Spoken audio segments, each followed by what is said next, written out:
Hi everyone. Hello. Okay. I hope all is well. Okay, wherever you are at the site of this video where you're seeing this. Today's topic is how to recognize the narcissist. Okay, this is very important.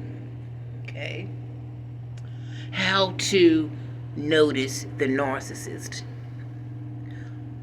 When you have a narcissist, you are dealing with a person that lacks empathy. So this narcissist, this person, this demon has no regard for human life, has no regard for feelings and empathy. So when there's a narcissist, it's clear and it's cut that's a narcissist, because it's a difference between someone who is balanced but secure. You see what I'm saying? When you have a narcissist, when you know. Okay, so this is not for the faint of hearts. This is not for the someone who can't take criticism or something like that. When there's a narcissist involved, they have a lack of empathy. They have grandiose. They're very much so grandiose about themselves. A narcissist is very abusive. It's a person who you're going to know it because your spirit is going to be telling you these things. Listen to your spirit. Listen to your heart. Listen to yourself, because your spirit is going to know. And when it comes to the narcissist, it's just a lot with them. That, like I said, they lack empathy, very empathetic. They have no empathy for people. So when you recognize the narcissist, you're going to have to listen to yourself. You're going to have to listen to and watch the signs. And when you run into these narcissists, you get to these relationships, you're going to know it. It's not going to be a question. You're not going to have a question in your mind rather if that's a narcissist or not. They're that evil.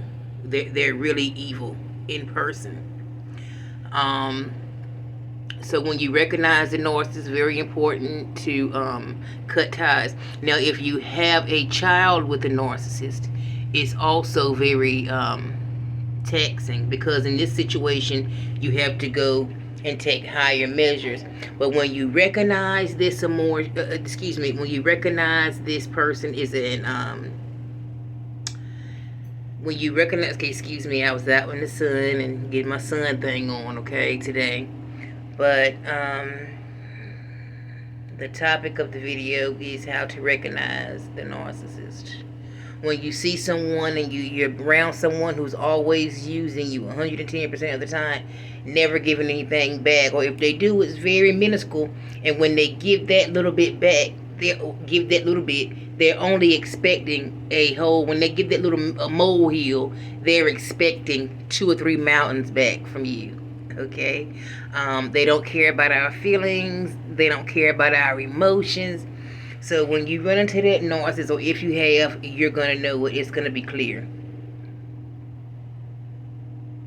It's going to be clear. Please drop down below in the comments and ask me any type of questions that you have at all about the narcissist. Any type of question. If you're not certain someone is a narcissist, you can comment and ask me, and I will guide you to my best ability. So for the video today on the topic, how to recognize a narcissist, how to spot the narcissist out. These people are very abusive, and it's like they don't have logical thinking. Their thinking is off. And I can tell you now, for people who were born to narcissists like myself, we get a little pass because we were born into that. A lot of people don't get to come out of it like I am, like I have. A lot of people don't get to experience what I'm experiencing because they were born to the narcissist, and that's all they know. That's all they know, and they're scared to step out of that. They're scared not to be abused because they've been abused their whole life. You see what I'm saying? So they're scared of the unknown. They're scared of the uncharted waters. Okay, I guess the Scorpio in me makes me, I'm ready for the uncharted waters. I love weighing and swaying in uncharted waters and learning new things and learning new skills each and every day, and doing all my journaling and all this. I love it.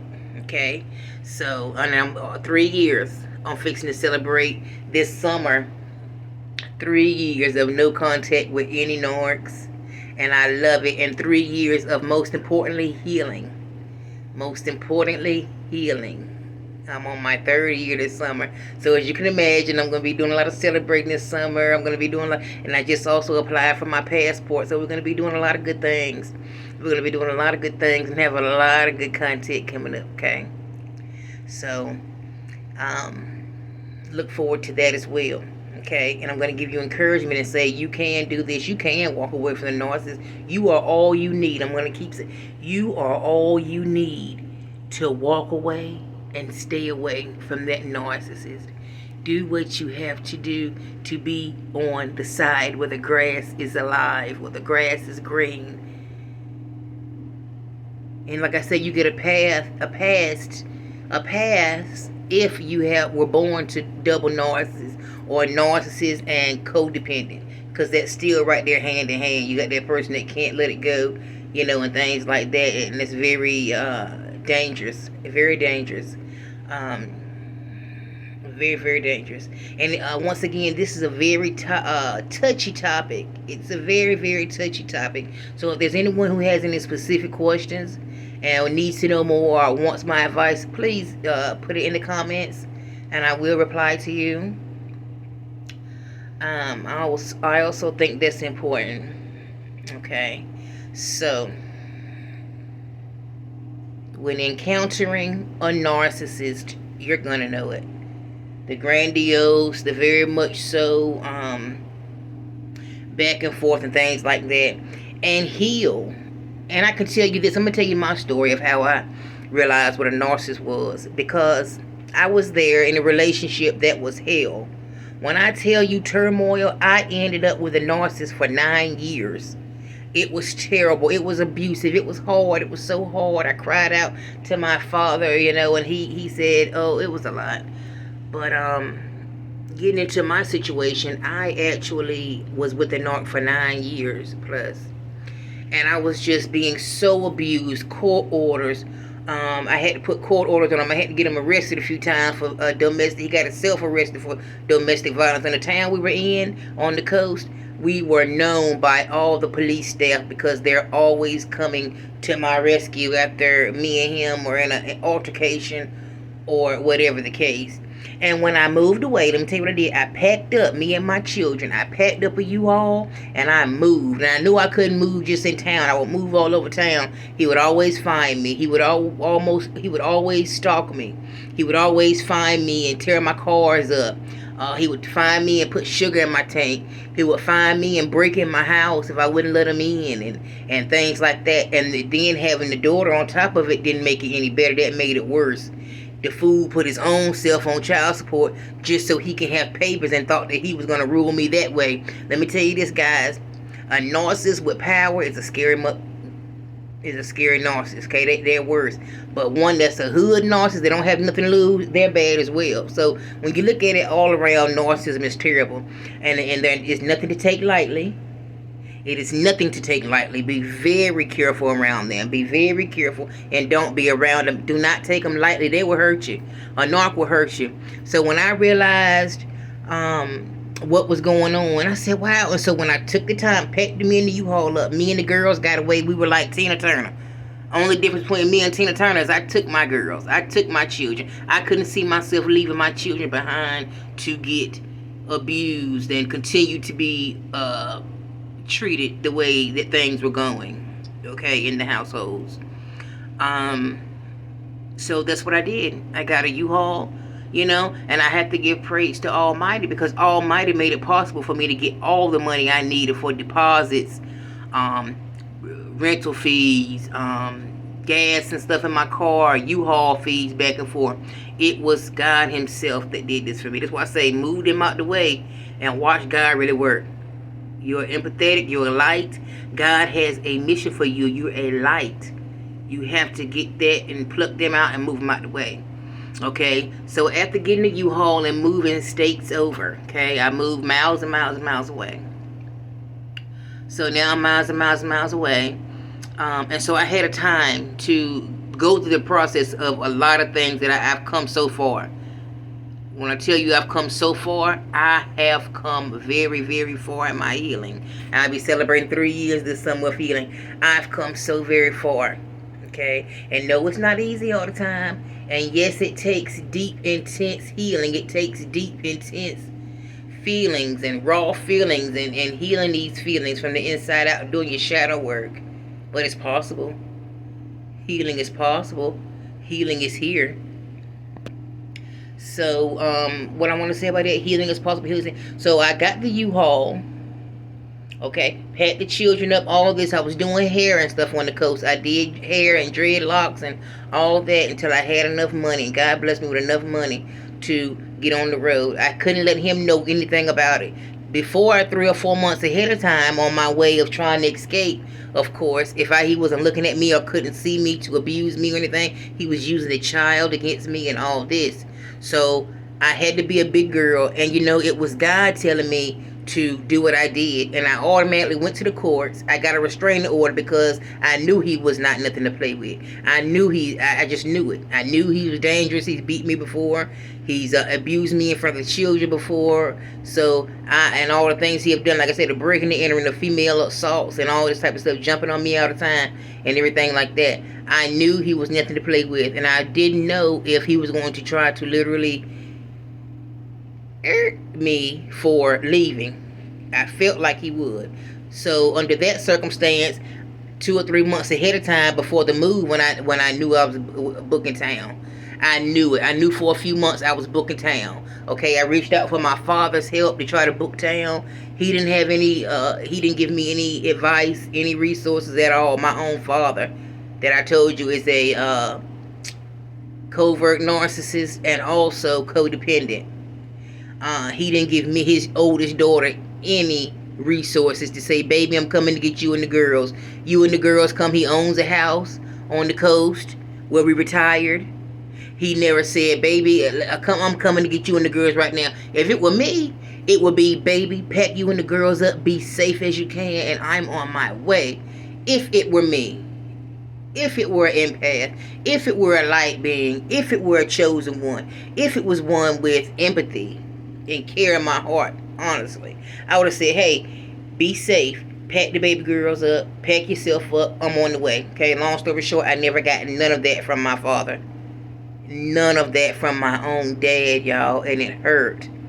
It hurt for me to already cry out to him, because with him being a narcissist, you know, they teach you not to have feelings and things like that. So due to the fact that, hey, I'm reaching out for you, you know, I never reach out for help. If I reach out for help, then you know that I need it. I'm the kid that does everything that I can.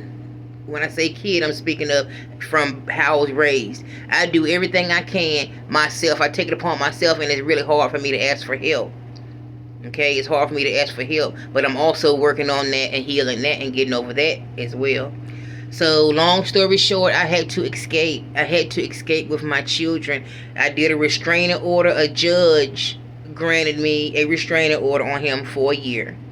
So I was so blessed in that. And be careful when you go for these restraining orders when you have children, because they're going to automatically, unless you have proof of abuse on the child from the father, the narcissist, or mother, they are going to give the weekends to the dad, or however, you know, that goes. So you've got to be careful on that, because that's what happened to me. That's the only part I got stuck up on. And I said, well, hey, if he hurts her or does anything to her while he has her, at least everything is court order. But if I could go back, and if I could go back to, and knowing what I know now, I would have worded things differently, and I would have also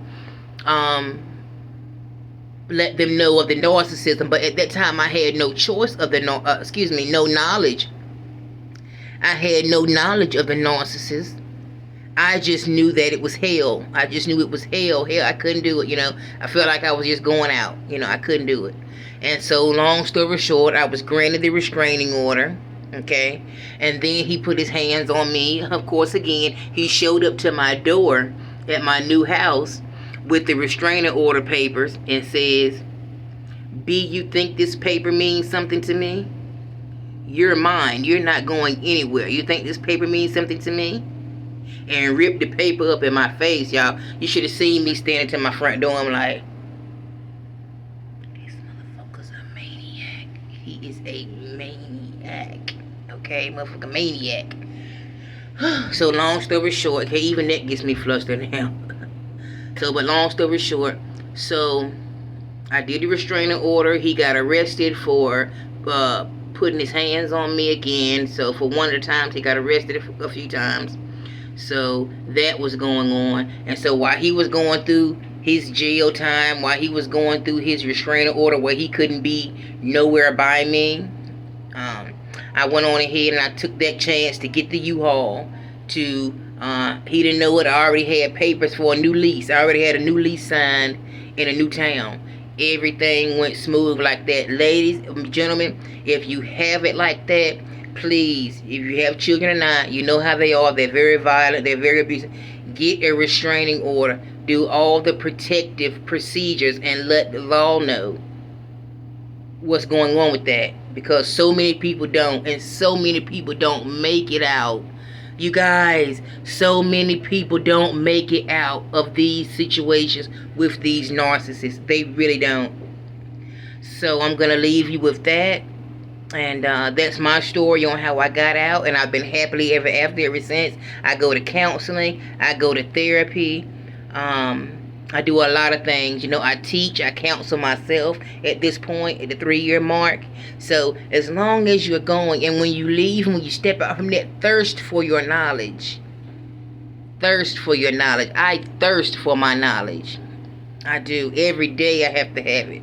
And it's not a burden. It's not a sad thing. It's a good thing. I love gaining knowledge. That's how I know how much I know now.